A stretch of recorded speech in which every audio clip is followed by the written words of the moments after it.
परम शांति बापूजी आपका स्वागत है। आज हमारा जो टॉपिक है, कितने जन्म और बाकी।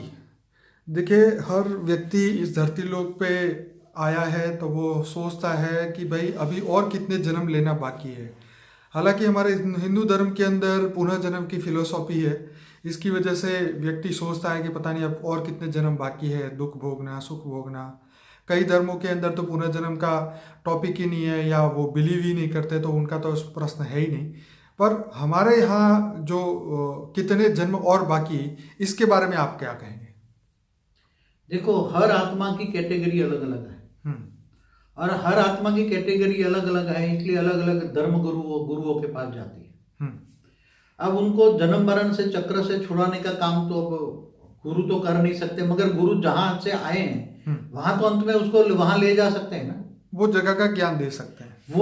वहां जगह तक का ज्ञान दे सकते हैं। जैसे कोई गुरु यहाँ धरती पर दूसरे लोक से आया, बुबुरु लोक से आया, तो वो गुरु वहां जब आत्मा शरीर छोड़ेगी तो उसको गुरु को याद करेगी, तो गुरु दूसरे लोक तक ले जाएगा उसके पास आके। क्योंकि अभी तो यमदूत नहीं आते ना। यमदूत वाली फिलोसॉफी बहुत पुरानी, आउट ऑफ डेट हो गई है अभी। ठीक है, मतलब पहले सच था ना वो? पहले तो था ना। जो हमारी जो वेदों शास्त्रों में जो बात लिखी है, हाँ। बड़े लोग कहे कि कहानियां हैं, मगर वे पहले हिस्ट्री में हो चुका है। राइट। इसमें से तुम कहानियों से, तुम चाहे रामायण महाभारत सुनते तो राम जैसा बनने की कहानियों से सुनो, राम जैसा बनो, इंस्पिरेशन मिलती है। इंस्पिरेशन मिलती है। कहानियों से कुछ तुम्हें सीखना मिलता है। हिस्ट्री क्यों पढ़ाया जाता है? सही बात है। हिस्ट्री में पढ़ाया इसलिए जाता है कि जो हिस्ट्री में लोगों ने जो गलतियां की है वो तुम्हें पता लगे, वो रिपीट ना करो ना। 100%। और जो कोई अच्छा काम किया, भले 1% भी अच्छा काम किसी ने किया है, तो उसको तुम फॉलो करो ना। सच। उसमें सीखो। हिस्ट्री पढ़ने से तुम्हें सीखना मिलेगा। जी जी। इसलिए जो गीता में कहा ना भगवान ने कि तुम जिसको याद करोगे उसी को पाओगे। 100%। तो आज इतने गुरु संत महात्मा बैठे हैं, तो जो गुरु की जो कंठी बांधी है, तो गुरु कोई महालोक में बैठा है, कोई जनलोक में बैठा है, कोई तपलोक में बैठा है, कोई ब्रह्मापुरी से आता है, सत्यलोक। ब्रह्मापुरी को सत्य लोक कहते हैं, उसको सचखंड भी कहते हैं जी। तो ऊपर तो कई लेयर्स हैं, आज तो बहुत लेयर्स हैं। तो हर लेयरों में ऊपर बैठे बैठे सभी साधु संत महात्मा धरती पर आते हैं जी, अलग अलग नाम से। और अगर जो ऊपर से जो नीचे देखते हैं वहां तक का वो कहानी बताते हैं, उससे ऊपर वाली कहानी नहीं बता सकते। तो वो आके ज्ञान देते हैं, अलग अलग धर्म की डेफिनेशन अलग अलग बताते हैं। तो मुक्ति, जीवन मुक्ति का रास्ता अलग अलग बताते हैं। मगर मुक्ति तो वो जिसकी रचना है वही मुक्ति दे सकता है ना। कोई साधु संत मुक्ति नहीं दे सकते उसको। मोक्ष का रास्ता दिखा सकते हैं, मगर वो जब ब्रह्म स्वरूप में, जो इस ब्रह्मांड का मालिक शिव की रचना है, मैं बताऊं आपको, तो इस ब्रह्मांड का मालिक शिव ही उसको मुक्ति दे सकता है। जी जी जी। पर बापूजी, अब हम इसी टॉपिक पे वापस आते हैं कि ये जन्म ही हर व्यक्ति को भारी पड़ रहा है, तो आगे इस चक्र में फंसने के लिए वो क्या ना करे? क्योंकि जो कर रहा है उससे तो वो फंसने ही वाला है, ये तो पता ही है। अब आज की दुनिया के अंदर क्या ना करे, वो तो ज्यादातर आत्माओं को पता ही है कि क्या ना करे। ठीक है। थियरी ऑफ कर्म तो सब जानता है ना कि ये कर्म नहीं करना है, ये कर्म नहीं करना है, तो भी कर रहा है ना। 100%। क्यों कर रहा है? उसके कई वीडियो में एक्सपीरियंस देखा है। क्योंकि सारा वायुमंडल नेगेटिव है, तो श्वास में नेगेटिव जाता है, तो न चाहते हुए भी गलत कर्म करता है ना। उसको पता है कि मैं ये कर्म करना नहीं चाहता, मगर वो कर्म के चक्रों में ऐसे जाल में फंसा पड़ा है, मकड़ी की जाल बनी है थियरी ऑफ कर्म के हिसाब से। आत्मा ने खुद ने अपनी कर्म की थियरी में फंसा पड़ा है। अब गुरु गोसाई तो वो थियरी और कर्मों से तो निकाल नहीं सकते तुम्हें, क्योंकि इनके पास वो ज्ञान नहीं है जो तुम्हें मुक्ति, जीवन मुक्ति दे पाए। बापूजी, मान लीजिए कि कोई आत्मा ने बहुत बुरे कर्म किए, अब उसको 84 लाख योनि में जाना पड़ने वाला है। अगर वो जानवर योनि में चला जाता है तो उसकी आत्मा इस चक्र में से बाहर कैसे निकले? जैसे मैंने एक जगह पढ़ा था कि अल्टीमेटली जब वो जानवर योनि में चला जाता है तो धीरे धीरे लास्ट जन्म उसका गाय बनता है, उसके बाद में वो मनुष्य बनता है। आप बताइए, आप क्या कहते हैं? पहले ऐसी व्यवस्था थी कि जैसे कोई अंतमति सो गति, मरते वक्त, जैसे मैं एक एग्जांपल दूं कि जो भारत देश का राजा भरत, जिस पर भरत राजा था, तो उसको ये अपने मृग पाला था। मृग में बहुत आसक्ति हो गई, उसमें मोह हो गया। तो मरने के बाद अंतिम अंतमति सो गति मृग ही सामने रहा, बहुत प्यार था। ये तो उसके पिछले जन्म की बातें थी ना। हाँ, मगर वो राजा बना, वो मतलब क्यों वो मृग क्यों बना था? हाँ। उसको इमर्ज किया गया ना। तो वो अगले जन्म की कहानी हो, तो वो भी मृग क्यों बना? क्योंकि अंत तो आज भी आत्मा है, मोह में फंसी पड़ी है। तो रिबॉर्न नहीं होंगे क्या? कहाँ जाएंगे? जानवर कैसे बनते हैं? आज जैसे कोई बहुत कुत्ता पालते हैं, कुत्ते में मोह, जान अपने देह और देह के संबंधियों से ज्यादा अब तो मोह पड़ा है कुत्ते में। कुत्तों को चूमते हैं, कुत्ते को खिलाते हैं, कुत्ता ही दोस्त है उसका, सब कुछ कुत्ता है। तो जब आत्मा अंत में मरेगी तो कुत्ते में मोह है, तो वो कुत्ते की योनि में जाएगी ना जी। ये तो एक नियर ही है, नेचुरल लॉ है, उसको कोई नकार नहीं सकता। वो जाकर उस कुत्ते का कनेक्शन में आएगी, वो अंतमति सो गति। कई बार बाबूजी लोग देखते भी हैं कि ये देखो कुत्ता कितना मर्सिडीज में घूम रहा है, कितनी मस्त एसी में रहता है, अच्छा अच्छा खाना खाता है। वो सोचता है कि ये मनुष्य जन्म से तो अच्छा ये कुत्ते का जन्म है। तो अल्टीमेटली उसने उसको अट्रैक्ट तो किया ना कि हाँ भाई वो उसकी तैयारी है उस योनि में जाने की। देखो वो मनुष्य के साथ उस कुत्ते का कर्म बंधन है, तब तो वो कुत्ता उसके पास इतना सुख पाता है ना। हाँ। दूसरा कुत्ता क्यों नहीं आया? दूसरा एक कुत्ता है तो जिसको बेचारे को रोटी भी नहीं मिलती, गली के कुत्ते को रोटी भी नहीं मिलती, और घर में पाला हुआ है उसको स्पेशल खाना मिलता है। तो ऐसा क्यों? तो उसमें भी थियरी और कर्म लागू पड़ा। हाँ। इसलिए देखो थियरी ऑफ कर्म को समझो। और जो गुरु, हमने वो एक वीडियो बनाई नहीं, गुरु किसको बनाए? तो जो तुम्हें आत्मज्ञान दे और ये सभी चीजों से तुम्हें, सभी चीजों से नष्ट मोह बनाए, ज्ञान दे, पूरा ज्ञान इतना होना चाहिए कि भी तुम काम, क्रोध, लोभ, मोह, अहंकार क्या है, इन आंखों से दिखती ये जो स्थूल जगत है वो क्या है, स्थूल जगत से ऊपर सूक्ष्म जगत क्या है, सूक्ष्म जगत से ऊपर भी क्या है, अलग अलग कैटेगरी की आत्मा। मैं हर वीडियो में कहता हूँ, कोई शिव की रचना है, कोई महाशिव गैलेक्सी से आई हुई रचना है, कोई यूनिवर्स से आई हुई, कोई मल्टीवर्स से आई हुई है, हमारी धरती पर ही आई, मनुष्य बने हुए हैं ना। तो तुम कौन हो? पहले तो गुरु तुम्हें दिखा सकते हैं तुम कौन हो।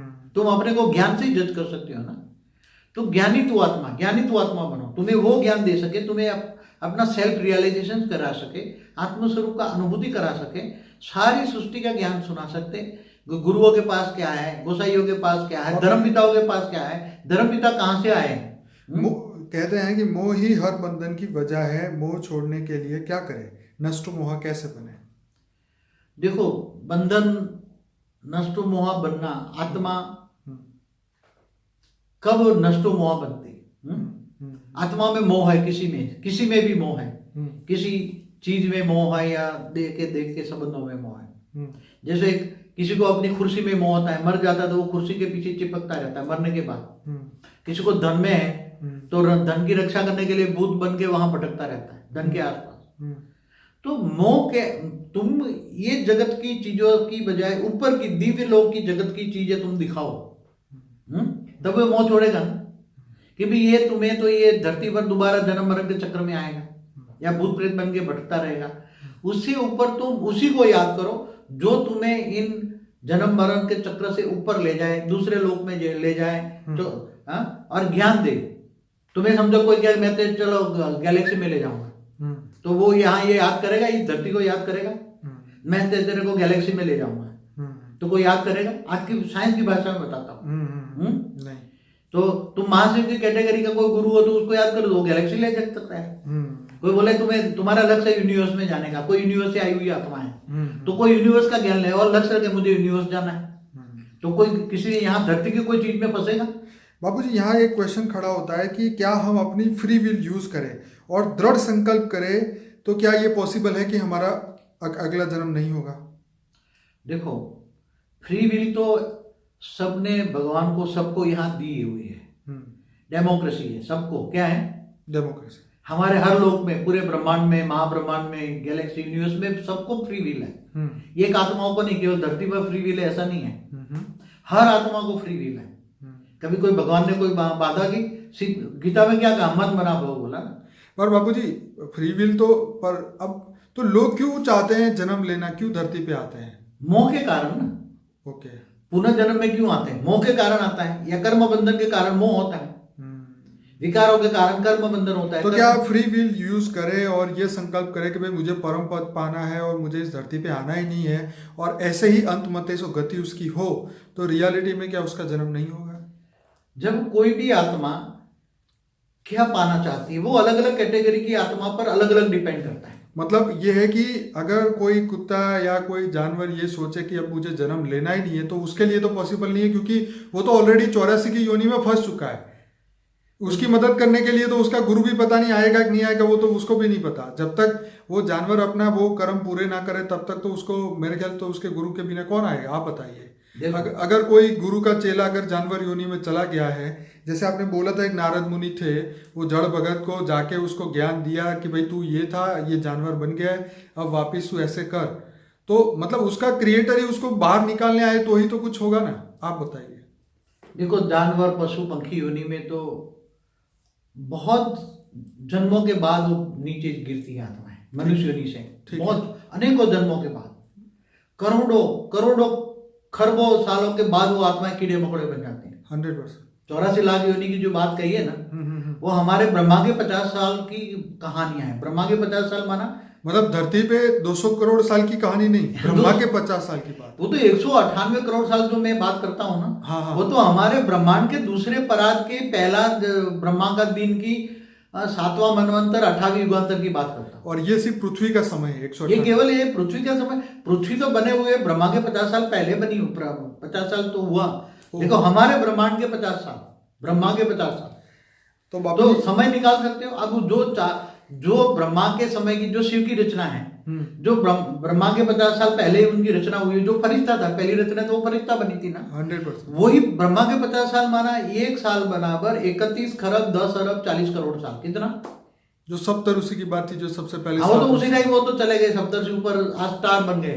ठीक है। वो 7 सबसे पहले ब्रह्मा की रचना थी। ब्रह्मा ने संकल्पों द्वारा सप्तर्षि पैदा की, और सप्तर्षि तो वो तो, मगर जो फरिश्ता बनाए सप्तर्षियों ने अपने जैसे ही फरिश्ते बनाए होंगे ना, अब संकल्पों द्वारा बनाया ना, कोई थोड़ी दुनिया थी उसी टाइम, फरिश्ते बनाए थे। 7 लोग में फरिश्ते थे, फिर वो देवता बने, फिर मनुष्य बने। तो वो देवताओं से मनुष्य बनते बनते बहुत टाइम लगा, और फिर ये जानवर योनि में चली।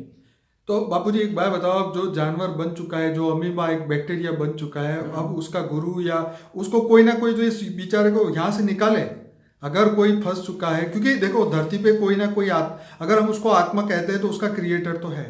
अब उसका क्रिएटर उसको कैसे बाहर निकालेगा? क्या वो उस अमीबा की कोई उसको बचाने आएगा कि नहीं आएगा? देखो, मैं एक सिंपल एग्जांपल बताऊं कि आत्मा को समझो कि सप्तर्षियों की पहली रचना है, तो उसको ब्रह्मा के 50 साल हुए। ठीक है। तो ब्रह्मा के 50 साल माना कितना खरब हुआ? 31 खरब माना 50 साल माना कितना? तो 1600 खरब साल हुआ। कितना? 1600 खरब साल। वो आत्मा को, ठीक है, वो फरिश्ता को, वो जो पहले बनी थी 1600 खरब साल पहले की, उसकी बात हम करते हैं। उसकी बात करता हूं। ठीक है। इस ब्रह्मांड के शुरुआत में सबसे पहली रचना। अब मान लो कि ये जानवर बन गया 84 लाख, वो गिरते गिरते फरिश्ता से देवता बना, देवता से मना बनाए। 1600 खरब साल की कहानी बताता हूँ। कितना? कितनी? 1600 खरब साल की कहानी। हमारे ब्रह्मांड की बात बताओ, गैलेक्सी का तो गिन नहीं सकते समय तुम, आकाश गंगा का। उसकी तो खैर कोई मानेगा भी नहीं फिलहाल। नहीं, मगर कोई आकाश गंगा से आया हो कहीं हमारे ब्रह्मांड में। हाँ, वो तो एलियन वाले कहते ही है ना कि तुम यहाँ के तो हो ही नहीं। हाँ, तो एलियन वाले कहते हैं तो सही कहते हैं ना। तो मगर वो एक मतलब 1600 खरब साल पहले वो आत्मा फरिश्ता था। आज 1600 खरब साल में गिरते गिरते कहाँ गए? वो अमीबा भी बन सकता है। 100%। समझ में आए? अब वो जब पहले क्या होता था कि इसको सभी को शिव में पावर नहीं रहती, तो शिव सूर्य में प्रवेश करके पूरे काल अग्नि पैदा करके पूरे ब्रह्मांड को जला के खत्म कर देता। क्या करता? ठीक है, ये करता था ना। महाशिव भी अनंत कोटि ब्रह्मांडों को अपने रोम रोम में समा लेता महाशिव। तो अभी तो ये प्रोसीजर है नहीं, क्योंकि आज का ब्रह्मांड का जो शिव है उसके अंदर पूरे ब्रह्मांड को मुक्ति या जीवन मुक्ति या काल अग्नि भी पैदा करने की ताकत नहीं है। क्योंकि और यहाँ भी जो आत्माएं बैठी है वो तो दूर दूर से आई है, महाशिव की कैटेगरी, गैलेक्सी, यूनिवर्स से आई है। तो वो तो हाई क्वालिटी आत्मा है।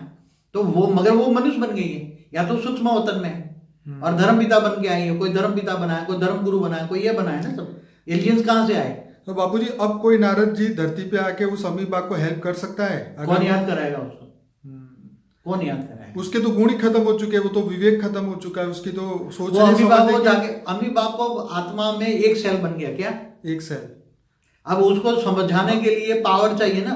100 ट्रिलियन सेल की बॉडी थी, वो एक सेल बन गई। एक सेल बन गई। अब वो आत्मा में कितना पावर डालना पड़े समझाने के लिए, उसको ओरिजिनल समझाने के लिए कि तू 1600 खरब साल पहले ये था। क्या? जब ये ब्रह्मांड की आदि में तू फरिश्ता था। इंटरेस्टिंग है ये तो। हाँ, तो अब 16 से खरब साल पे वो फरिश्ता था, अब तो अमीबा बन गया है।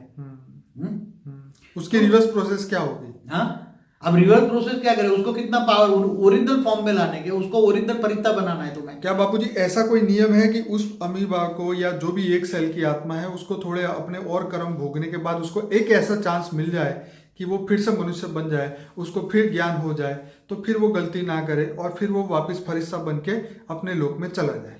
पहले ऐसी, बहुत टाइम पहले ऐसी व्यवस्था थी। कहते हैं ना कि भगवान ने तुमको इतना कीमती जन्म दिया है, मनुष्य अवतार बहुत वैल्यूबल इतना है। वैल्यूबल, 84 में से चक्र में से लास्ट में मनुष्य बनाया है, तो कितनी अच्छी बात पहले है। ऐसा था कि कोई गिर कर बहुत गिर जाती थी आत्माएं, 84 लाख योनि पूरे हो जाते थे, तब उसी आत्माओं को स्पेशल कैटेगरी का कोई एक आत्मा उसको निमित्त बनाकर पावर देकर वापस मनुष्य बना दिया जाता था। ऐसा प्रोसीजर था पहले। तो मुझे ऐसा लगता है कि आज मनुष्य गुरु इसीलिए बनाता है कि इंसान कहीं भी डूब जाए, मरने के बाद भी वो गुरु उनको हेल्प करे, इस लोक में, ऊपर के लोक में, परलोक में, जहाँ भी हो उसको मदद करे, इसलिए शायद वो गुरु बनाती है आत्मा। देखो, जब आत्माएं दुखी होती है ना, एक तो सबके कुल गुरु होते हैं, कुल देवी होती हैं, होती है, वो तो अवश्य उसकी तो पूजा होती है ना। 100% कुल देवी घर घर में बैठी है, कुल देवी देवता, तो उनकी पूजा करनी है ना। हाँ जी। क्योंकि मनुष्य ऐसी जगह में फंसा हुआ है कि इन बंधनों से टूट आगे नहीं निकल सकता। आज आत्माओं के पास, मनुष्य आत्माओं के पास इतना इच्छाएं बढ़ गई है ना। आज मटेरियलिज्म, भौतिक जगत, भौतिक दुनिया बना दी। विज्ञान तो डेवलप हुआ, विज्ञान ने क्या दिया तुम्हें? आत्माओं को, मनुष्य आत्माओं को क्या दिया? फैसिलिटी दी।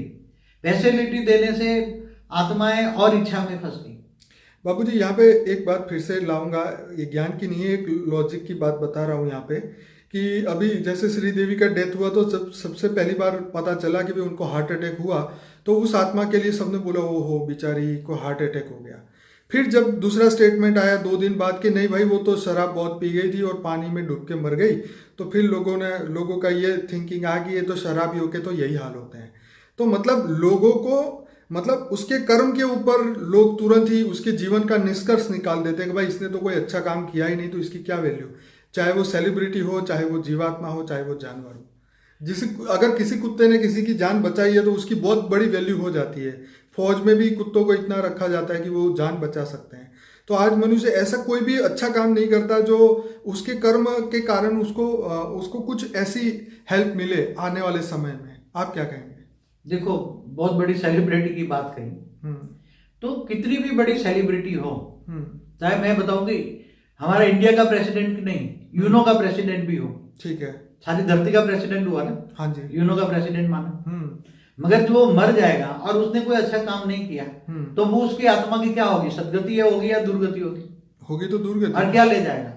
लेके क्या, सब कुछ तो छोड़ के जाएगा। हाँ, कितने भी गलत कर्म करके कितना धन इकट्ठा किया हो, कई पेड़ी खाने वाली इच्छाओं से मेरी पेड़ी की पेड़ी खाती रहे, या स्विस बैंकों में धन रखा हो, विदेशी बैंकों में कई इंडियन लोगों ने धन रखा है, तो क्या मर जाएगा तो वो वहां से धन मिलेगा उसको? तो बाबूजी ये क्या पॉसिबल है कि दृढ़ संकल्प करने से रीजन्म ना हो? क्या भूत बन के बैठना मतलब रीजन्म ना हो, ये रीबर्थ ना हो, पुनर्जन्म ना हो, इसका मायने क्या? भूत बन, देखो, रीबॉर्न नहीं होना के, रीबॉर्न लोगों 5 तत्वों में मनुष्य अवतार में आने को रीबॉर्न कहते हैं। क्या कहते हैं? बरोबर, पुनर्जन्म। पुनर्जन्म। मगर जो भूत बन के भटकता है तो वो उसकी तो सदगति नहीं हुई ना, तो वो भी तो प्रेत योनि है ना, वो भी तो 84 लाख योनि है ना, 84 लाख योनि में ये भी तो एक है ना प्रेत योनि। हाँ, तो शास्त्रों में लिखा है भूत प्रेत योनि में। फिर उसको मतलब अभी जन्म लेने के लिए आपने एक वीडियो में बताया था कि करोड़ों आत्माएं कब से वेट कर रही है कि कब मुझे मनुष्य जन्म मिले। करोड़ों नहीं, खरबों आत्मा हमारे 200 किलोमीटर की धरती के 200 किलोमीटर लेयर्स में, 1-1 किलोमीटर के 200 लेयर्स है। कितने? उसमें बेहिसाब आत्माएं, ऐसी भूत प्रेत जैसी आत्माएं जो 200 किलोमीटर ऊपर भी नहीं जा सकते, कई आत्मा तो 1 किलोमीटर ऊपर भी नहीं जा सकते, भूत प्रेत। और तो ऐसी आत्माएं अपने अपने इष्ट देव को याद कर रही हैं मृत्यु के बाद अपने अपने, क्योंकि ज्ञान तो है ही नहीं। कि बाबूजी देखो, एक यहाँ इंटरेस्टिंग क्वेश्चन ये आता है कि जीवन के दौरान तो चलो सब माया में मजे हैं, इसलिए कोई गुरु को भी याद नहीं करता, कभी देवता को या ज्ञान को भी याद नहीं करता, लेकिन मृत्यु के बाद वो भूत प्रेत अवस्था में तो उसको ऐसा याद आता होगा ना कि अगर मैंने कुछ किया होता तो आज मुझे कुछ फायदा होता, या मेरा गुरु मुझे कुछ करे। अगर सूक्ष्म दुनिया में गुरु है तो उसको तो वहाँ सलाह मिल जाएगी, हाँ भाई अब ये तप करो या ये करो। अब जिंदा मनुष्य को तो कोई परवाह ही नहीं किसी की। देखो, लोग माया में इतने फंसे हैं कि माया मन धन को ही स्वर्ग मान देते। मैं आपको एक मेरी प्रैक्टिकल लाइफ पे एक एग्जांपल देता हूँ। मैं प्रैक्टिकल मतलब मोह में कितने धनवान लोग क्या कहते हैं, धनवान लोग क्या मानते हैं। एक एग्जांपल दूं, मैं प्रैक्टिकल लाइफ में लौकिक में एक इनकम टैक्स लॉयर था और रेड केस करता था। तो रेड केस से पहले कई धनवान लोग मेरे पास आते थे, क्लाइंट थे, बड़े बड़े क्लाइंट थे। तो वो कभी कभी ज्ञान में देता ना, उसको ज्ञान देता, भाई तुम आत्मा बनकर परमात्मा को याद करो। मैं हमेशा ज्ञान देता लोगों को, मेरे क्लाइंटों को भी ज्ञान देता मैं, भाई तुम्हारी ये जो है ना धन में मोह कम करो। अरे बोलता है भगवान, हमने बोला तुम अच्छे कर्म करोगे तो चलो कम से कम स्वर्ग में जाओगे, तुम्हारी मुक्ति या जीवन मुक्ति होगी। तो लोगों को ज्ञान सुनाता था मैं, बहुत साल पुरानी बात करता हूँ जब। तो वो हमें क्या कहते हैं पता है, अरे पटेल साहब ये जन्म मिला है, खाओ पियो जलसा करो, पैसा ही यहाँ स्वर्ग है, ऊपर किसने देखा। क्या क्या कहते हैं सभी लोग यही तो कहते हैं कि ऊपर किसने क्या देखा। अब ऊपर किसने देखा, जब तक पैसा है खाओ पियो, पैसा भी नहीं रहता है। लक्ष्मी कहते हैं लक्ष्मी चंचल है। मैं कहता मगर ये तो आसुरी लक्ष्मी है। तो जब यही कहने वाले, जब उनके पास इनकम टैक्स की रेड होती थी और जब वो रेड केस में जब वो फंस जाते थे और इनकम टैक्स में रेड में जब उसकी मैं फिर बाद में मिलता था, तो फिर दोबारा मुझे कहते थे पटेल साहब अब जो पुरानी कहानी बताते थे ना, आप ज्ञान देते थे तो मुझे अब सुनाओ, मुझे अब चाहिए। क्यों? मैंने बोला भाई क्या हुआ, तेरा स्वर्ग तो यहाँ ही था। अब वो कहानी बोले वो मैं गलत फहमी में था कि पैसा ही सब कुछ है, धनवान सब कुछ है। तो मैंने बोला भाई जो ये माया है, माया में मत फंसो, ज्ञान सबसे बड़ा, आत्मा परमात्मा का ज्ञान सबसे बड़ा है। मैं हमेशा गीता का ज्ञान सुनाता था, सबको गीता ज्ञान सुनाता हूँ और गीता में ही विलाप करता हूँ क्योंकि गीता सर्वशास्त्र शिरोमणि है। तो बाबूजी अब इस पे सीधे निष्कर्ष पे आते हैं कि क्या योग अग्नि से कर्म खत्म हो सकते हैं। योग अग्नि, अब तुम किन से योग लगाते हो? योग माना कनेक्शन, तुम किससे योग करते हो? तुम अपने गुरुओं से योग करते हो, तो गुरु ऊपर दूसरे लोक में, तीसरे लोक में, महालोक जनलोक में बैठा होगा तो वहां ले जाएगा। ठीक है, तुम्हारी तो तुम ना मुक्ति दे सकता है गुरु लोग, ना मुक्ति दे सकते, ना जीवन मुक्ति दे सकते। वो जानवर योनि में से बाहर तो निकालेगा कि नहीं निकालेगा? कैसे जानवर योनि में निकालेगा? तुम अगर समझो कोई महालोक से आया है, तुम्हारा गुरु महालोक का है, तो तुम्हें अंत में मरोगे तो गुरु जहां होगा वहीं ले जाएगा ना। अंत में अंतमति सोगति कहां ले जाएगा? मगर तुम्हें ये सभी चीजों से परे जाने के लिए गीता ज्ञान को एक्सेप्ट करना पड़ेगा। तुम्हें आत्मस्वरूप बनना पड़ेगा, आत्मा का ज्ञान होगा, मैं आत्मा हूं, और आत्मस्वरूप बनकर परमात्मा को याद करो तो आत्मा में पावर आएगी, परम लाइट आएगी। आत्मा तमो प्रधान बन गई है, तो आत्मा को पावर चाहिए। 8वां अग्नि चक्र जगाना है, दिव्य दृष्टि माना तीसरा नेत्र जगाना है। तो ये ज्ञान चाहिए, दिव्य ज्ञान चाहिए, ऑलमाइटी अथॉरिटी का ज्ञान चाहिए विद द ऑलमाइटी, क्योंकि ऑलमाइटी अथॉरिटी का ज्ञान ही तुम्हें मुक्ति या जीवन मुक्ति दे सकता है। मतलब उससे अगर हम पावर लेंगे तो ही हम ये जीवन मृत्यु के चक्र से बाहर निकल के परम तत्वों की दुनिया में वापस जा पाएंगे, जिसको आप बेहद की दुनिया, बेहद का लोक और बेहद के उच्च देव परम धाम कहते हैं। हाँ, ऊंच से ऊंच परम धाम कहते हैं। केवल परम धाम नहीं। बाबूजी आपकी एक बात, मतलब ये ज्ञानी सभी लोग जानते हैं कि तमो प्रधान तत्व जो हो चुके हैं उसके कारण अगर नया जन्म भी मिलेगा तो वो तमो प्रधान ही शरीर मिलेगा, और फिर रोगी तो बनना ही है क्योंकि दुनिया के तत्व ही खराब होते जा रहे हैं। तो जिस प्रकार से दुनिया की जो अवस्था चल रही है उस हिसाब से तो कोई नया जन्म लेना नहीं चाहता। पर क्या बेहद की आत्मा क्या संकल्प करे कि वो वापिस धरती पे जन्म ना ले, और हद की आत्मा क्या संकल्प करे कि वो भी धरती पे ना ले? देखो जैसे स्थूल जगत में ज्ञान लेने वाली आत्माएं है ना, चाहे हद की आत्मा हो चाहे बेहद की आत्मा हो, ऐसी तरह सूक्ष्म जगत में भी हद की आत्मा भी हैं और बेहद की भी आत्माएं। तो बेहद की आत्माएं बेहद का ज्ञान ढूंढती हैं, ठीक है, बेहद के बाप को ज्ञान से ढूंढ रही हैं। तो ऐसी आत्माएं जहां जहां भी बेहद का ज्ञान चालू होता है वहां उनके घर में जाकर वहां चुपचाप ज्ञान सुनती हैं, और ज्ञान सुन के वो सूक्ष्म जगत की आत्माएं भी सुन रही हैं। क्योंकि जब तक सूक्ष्म जगत की आत्माएं ही धरती को मदद नहीं करेगी तब तक या तो ऑलमाइटी अथॉरिटी चेंज कर सकता है। तो ज्ञान आएगा तो ये समझ में आ जाएगा, काम क्रोध लोभ मोह अहंकार से मुक्ति मिलेगी, आत्मा निर्विकारी बनेगी। आपने जैसे बोला था कि ज्ञान, जैसे कृष्ण ने भी गीता में कहा था कि ज्ञान द्वारा तुम परम तत्व को सूर्य की भांति अपने अंदर प्रकाशित कर सकते हो और तुम जीवन और मृत्यु से ऊपर जा सकते हो। तो आपने एक वीडियो में कहा था कि ज्ञान ही हर चीज का उपाय है, ज्ञान के बिना किसी का कोई उद्धार हो ही नहीं सकता। उसमें भी बेहद का ज्ञान, बेहद का ज्ञान, वो धर्म गुरुओं वाला ज्ञान नहीं, वो हद की दुनिया का ज्ञान नहीं, एक ब्रह्मांड या गैलेक्सी या यूनिवर्स का ज्ञान नहीं, बेहद के विश्व का ज्ञान। बेहद का विश्व कितना बड़ा है, who is the almighty authority, उसको जानो मानो। तो बाबूजी, तो लास्ट में यही पूछना चाहूँगा, तो हम अगर अपनी फ्री विल यूज़ करें, हम यही संकल्प करते रहे दिन में डेली 5-10 हज़ार बार कि मुझे परम धाम जाना है, बेहद की दुनिया में जाना है, परमात्मा की प्राप्ति करनी है और जीवन मृत्यु के चक्र से जाना है। अगर कोई भी व्यक्ति ऐसा 10-15 हज़ार बार संकल्प करे दिन में, तो जब भी उसकी अगर वो शरीर छोड़ेगा तो क्या वो बेहद के परम धाम में वापस जाएगा? देखो, कोई भी आत्मा को ज्ञान होगा मैं आत्मा हूँ, आत्मस्वरूप बनकर परमात्मा को याद करेगा और उसको वाइब्रेशन चेंज करने के लिए वो पावर को यूज करेगी। मैं परम परम परम परम बेहद की आत्मा हूँ और मैं परम परम परम शांति के वाइब्रेशन फैलाएंगे, तो उसका लौकिक जीवन भी अच्छा बन जाएगा, लौकिक भी जीवन भी अलौकिक बन जाएगा। ठीक है। तो यहाँ उसका स्थूल शरीर, सूक्ष्म शरीर, कारण शरीर, महाकारण शरीर जागृत होगा। ठीक है। ज्ञान से परम शांति के वाइब्रेशन फैलाए, बेहद की परम परम परम परम महाशांति है, वो वाइब्रेशन डाले, संकल्प करें, बार बार जप करें, ये महामंत्र है, जप करें आत्मस्वरूप में बैठकर। मैं आत्मा हूँ ये तो कॉमन हो गया ना आजकल, सबको पता आत्मा है ना, मैं रूह हूँ, सोल हूँ, ये तो सब जानते हैं ना जी जी। तो आत्मस्वरूप बनकर परमात्मा को याद में रहकर अपनी पावर को, आत्मस्वरूप की पावर को तुम परम परम महाशांति के वाइब्रेशन फैलाओ, तो तुम्हारा स्थूल सूक्ष्म कारण शरीर जागृत हो जाएगा, तुम्हारा ओरा अच्छा हो जाएगा, घर अच्छा हो जाएगा और धीरे धीरे धीरे धीरे तुम लौकिक को अलौकिक में बदलोगे ना। अंत में जब तुम्हारी कर्मातीत अवस्था हो जाएगी, तो तुम वेग से अव्यक्त स्वरूप धारण करोगे। अव्यक्त स्वरूप माना तुम्हारा शरीर परम लाइट का हो जाएगा, तुम्हारी बॉडी अंत में कर्मातीत अवस्था हो जाएगी, कोई विकर्म नहीं बचेगा, पाप पुण्य का हिसाब किताब पूरा हो जाएगा। तो अब वो आत्मा वेग से अव्यक्त स्वरूप धारण करेगी और फिर वो पुनः ये जीवन मृत्यु के चक्र से बाहर निकल, अनेक जन्म मरण के चक्र से चली जाएगी और वो दूसरों को भी मुक्ति, जीवन मुक्ति देना चाहती तो कर सकती है। अच्छा, हाँ, ये तो बहुत इम्पोर्टेंट क्वेश्चन है कि क्या बेहद की आत्माएं दूसरी आत्माओं को पुनर्जन्म में से बाहर निकाल सकती है, अपने स्वजनों को या अपने पूर्वजों को, या जिससे वो उसके कर्म बंधन है।